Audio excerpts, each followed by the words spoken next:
Start hiking 10:40 AM. Ayan yung road. Then ako ay pupunta sa tuktok. Babalikan ko ang bundok nung kaikaw.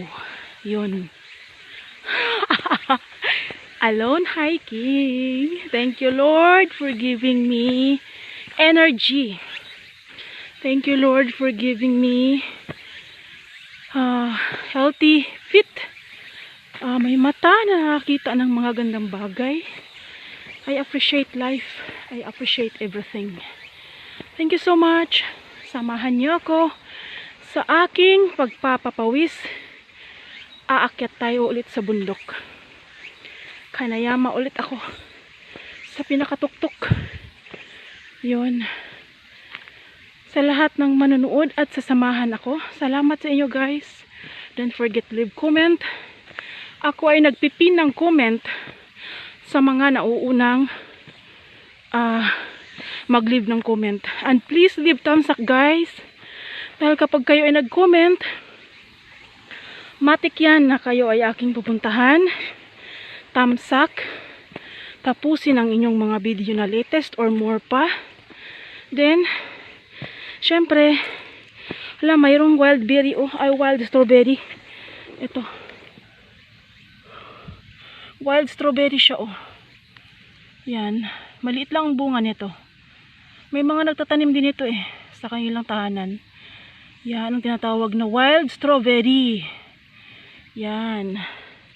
Sana wala akong kasalubong na wild pig. Yabay hunto ni. Kuway kido din mo nanda ka. Noburi tayo. Yun. Haba na yata ng video ko. Sige, next ulit. With Finder, last time yung mayroong nakatayong ganun, yung parang tower. Last time dyan kami pumunta ng aking anak.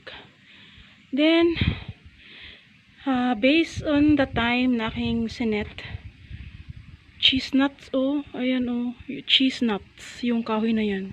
May bunga siya. Tapos ito naman sakura. Mahuhulog na yung dahon ng sakura. Malamig na yung hangin actually. Papunta na siya sa autumn. Yan. Then, based on the time na aking sinet from home to this mountain is 40 minutes pala sa bike or sa yung bicycle. Yun. Kasi ang tawag sa Japan ng bicycle is jitensha. Yun. Sa jitensha or bicycle is 40 minutes. Nakaakyat na ako siguro mga 10 minutes. Then from here, ito pa yung aking lalakbayin. 1,100 meter. Hindi naman siguro yan kalayuan. Ayan. Pagdating dito, mayroon na siyang magandang hagdan or stairs. Stairway to heaven. Lol. Yun. Yan. Masarap magpapawis kasi malapit nang matapos ang tag-init. So, heat. Beat the heat. Yun, sa natin, kinabangan natin yung mainit pang panahon at tayo pawisan. Dahil kapag winter na, wala nang pawis kahit isang patak na lalabas sa atin. Ayun, ang ganda ng mga kahoy dito. Pahinga muna ako sa bahay kubo. Rest house. Rest house. Ang social, bahay kubo, may table pa siya. Yun. Ayun, Don Quixote. Another coast. Mayroon parang nalay din pangpang sa Cebu pa pangpang kaning kahuya.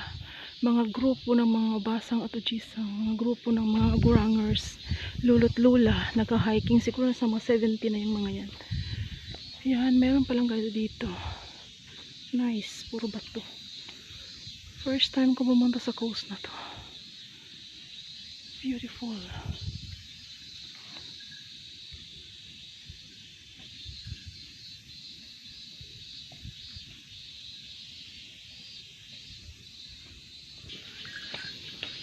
Ayan, mga matatanda na yung mga yan, mga 70 years old na siguro sila.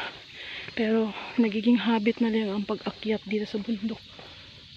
Kaya mahaba ang buhay ng mga Hapon, ng mga masisipag mag-exercise. Kahit nga dito mga 80 years old, pwede pang mag-bicycle Yan, mayroon pala ditong ganito, ganon.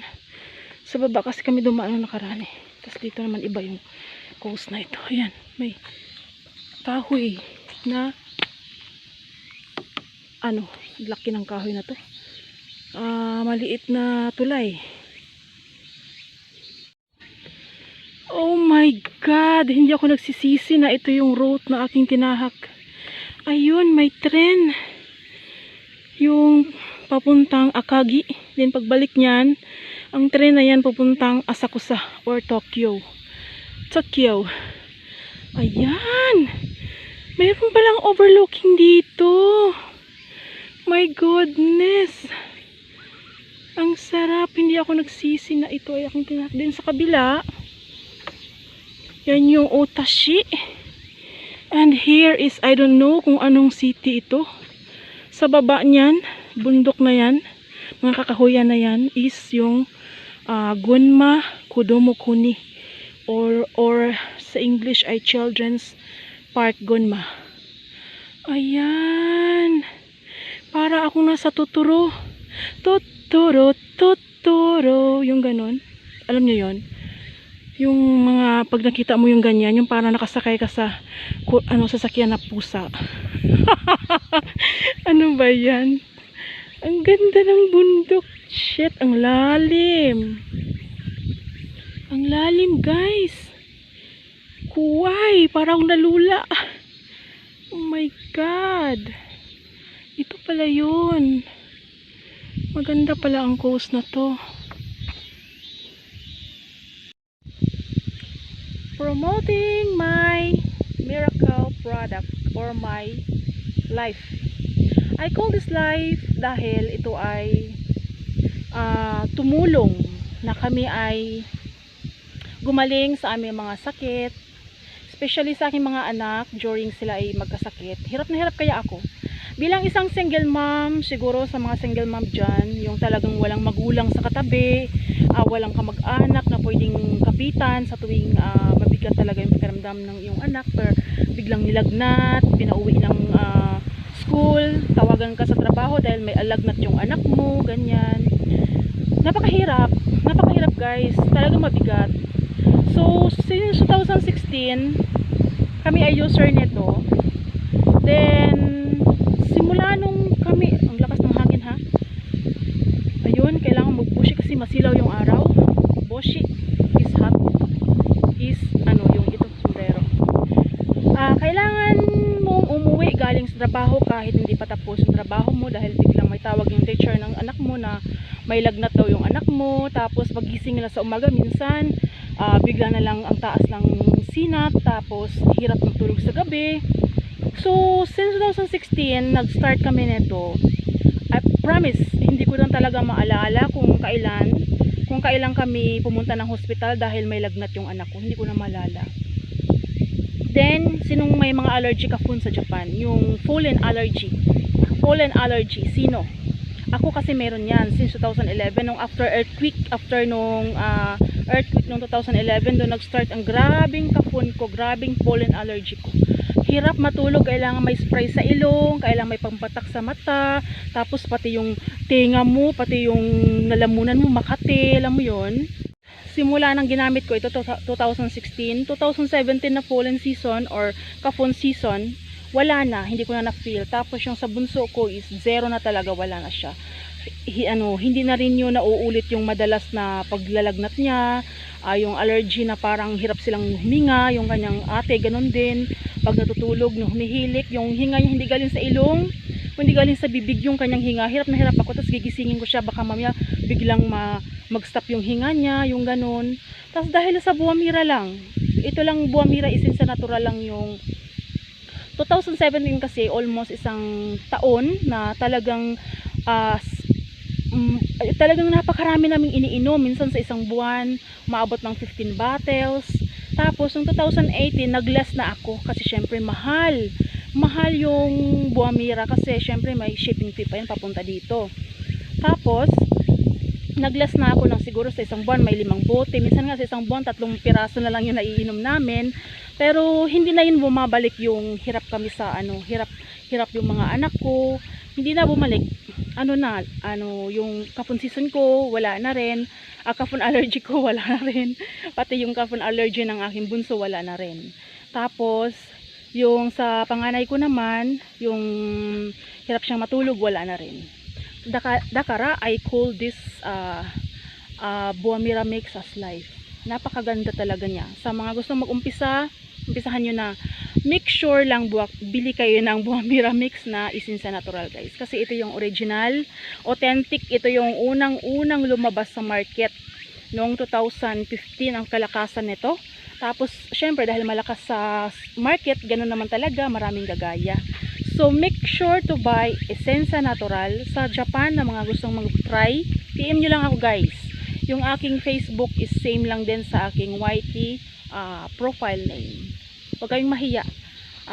Sa Pilipinas naman, sa mga gustong mag-avail nito, hanap kayo ng mga ligat talaga ng mga seller.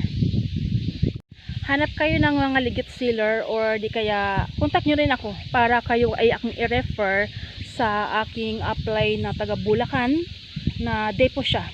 Naging milyonarya ang applyin ko dito dahil sa Buamira Mix. Milyonarya, ang ganda ng bahay, milyon-milyon ang halaga. Ayun, dahil sa Buamira Mix. Hindi ko kayo hina-hype kasi hindi ko ugali yung mga hype. Sinasabi ko lang yung kung ano yung aking naramdaman sa kung ano yung nangyari sa amin sa pag-take namin sa Buamira Mix. Kasi hindi ako magpo-promote ng product nang dahil lang sa pera kasi hindi naman ako yumaman dito. Siyempre, yumaman ako sa kalusugan ko. Health is a matter for me. Number 1 sa akin ang health ko. Kasi sanay ako sa hirap na buhay.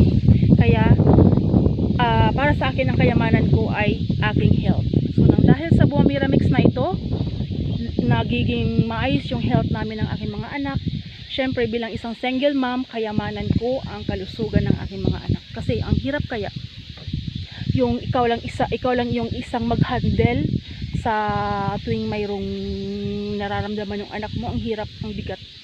So gusto niyo mag-try or gusto niyo mag-user, pwede, walang problema. Kasi lahat ng almost sa Japan na mga member ko, user lang sila. Hindi sila nagpo-promote, ako lang.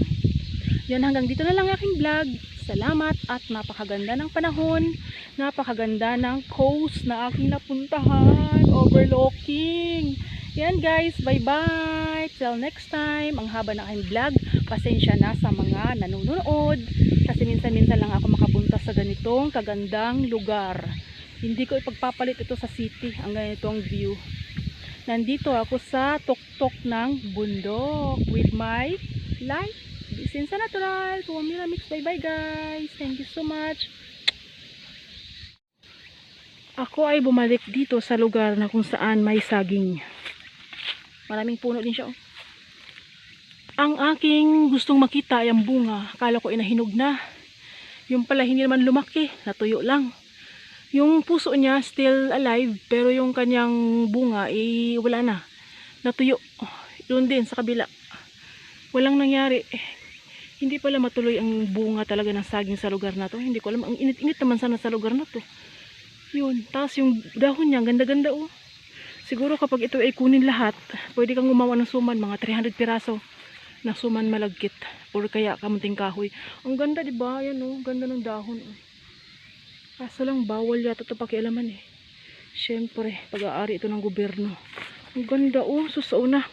Dati kapag kami ay manguha ng ng pagkain ng baboy sa probinsya, ganahan kay kumukuha ani kay gamay. Nya kanang humok pa sabot siya gabso sa ani kanang gutguton ba, humok pa. Kasi nakasabotan niya akong language. Ang hindi nakasabot magbagut-but. Yan, ang saging, walang nangyari, hindi natuloy. Sayang naman. Yun lang update sa saging. Binalikan ko talaga siya. Ibang parte ito eh. Yun. Tapos ako na iuwi na.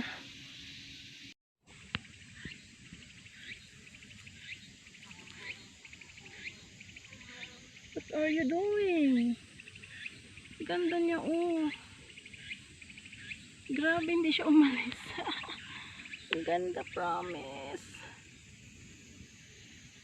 I love butterfly. Even kahit anong color. I don't Hindi ako nagpipili ng color ng butterfly. Basta pag sinabing butterfly, I love them. I love them so much. Ganda niya, guys. Mahawakan mo lang kita kahit sandali. Ayun, lumipad na. Ang cute. Thank you so much. Bye-bye.